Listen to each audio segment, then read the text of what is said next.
Okey, murid-murid, hari ini kita nak belajar indeks harga. Jadi formula dia adalah I sama dengan Q1 per Q0 darab dengan 100. Okey, yang mana Q0 ini merupakan tahun asas. Okey, jadi yang pertama kita tentukan, maklumat yang dia bagi dekat situ, harga seutas rantai pada tahun 2018 dan 2020 masing-masing ialah 1,500 dan 1,750. Hitung nombor indeks bagi harga jam tangan itu pada tahun 2020 berasaskan tahun 2018. Tafsirkan nombor indeks yang diperolehi. So, lepas kita dah kira indeks, last kali kita kena tafsirkan. Jadi dekat sini kita tahu tahun asas dia adalah 2018. Tahun yang dia nak Q1 tu adalah 2020. Jadi kita tuliskan macam ni dulu. Biasakan dengan formula supaya ingat lah. Jadi Q20 berada di atas, Q18 berada di bawah sebab tahun asas. Darabkan dengan 100. Jadi daripada maklumat yang diperolehi, kita boleh highlightkan dekat sini. 1,500 tu adalah Q18. 1,750 tu pula adalah Q20. Okay, jadi kita masukkan dia punya semua nilai tersebut dalam formula.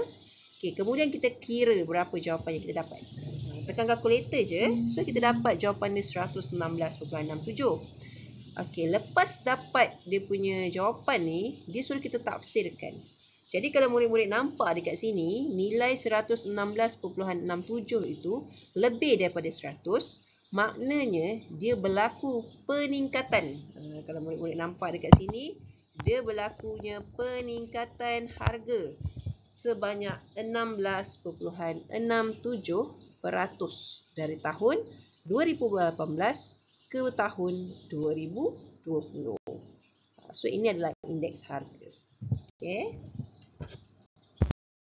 Seterusnya kita pergi kepada contoh 2. Okay, dekat sini boleh nampak harga sebuah beg jenama X pada tahun 2020 dan 2023 masing-masing ialah RM88.80 dan RM76.80. Okay, dia kata hitung nombor indeks bagi harga beg itu pada tahun 2023 berasaskan tahun 2020. Okay, tafsirkan nombor indeks yang diperolehi. Jadi macam biasa kita keluarkan dulu maklumat. Okay, tahun asas dia Q0 adalah 2020. Kemudian Q1 tu adalah 2023. So, kita buat macam ni dulu. Iaitu I sama dengan Q23 per Q20 darab dengan 100. Jadi, daripada info yang didapat, kita tahu RM88.80 tu adalah Q20. Manakala RM76.80 itu adalah Q23. Jadi, kita buat je substitution. Semua info yang dibagi tu dalam rumus yang kita tulis tadi. Okay, lepas tu kita terus je calculate. Jadi, kita akan dapat jawapannya adalah 86.49. Okey, seterusnya dia suruh kita tafsirkan. Jadi kalau murid-murid nampak dekat sini, bila kita nak tafsirkan, kita nampak indeks dia kurang daripada 100. Jadi apa yang berlaku?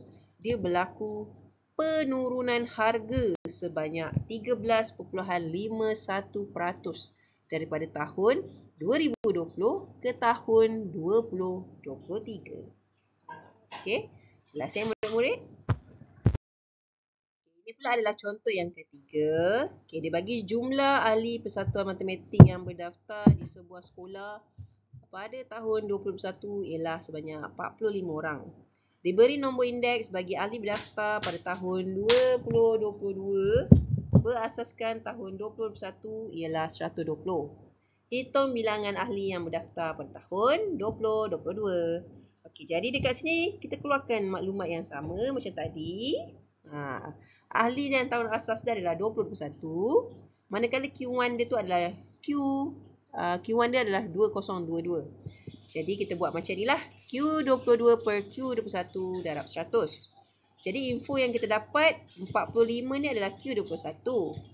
Kemudian yang 120 ni adalah indeks dia I sebab dia kata diberi nombor indeks tu kan. Okay, kemudian yang seterusnya soalan yang dia nak hitung ahli berdaftar pada tahun 2022. Maknanya Q22 tu kita tak tahu. Jadi kita substitutekan info yang kita dapat tadi 120 tu untuk I. Kemudian Q21 tu kita dapat 45. So bila dah substitute macam ni, apa yang perlu murid-murid buat? Kita terus kira lah Q22 tu berapa. So kita kira macam biasalah. Jadi kita dapat Q22 tu adalah 54. So ini je untuk nombor indeks untuk subtopik yang pertama ni. Okay, saya harap boleh jelas lah untuk buat ulang kaji.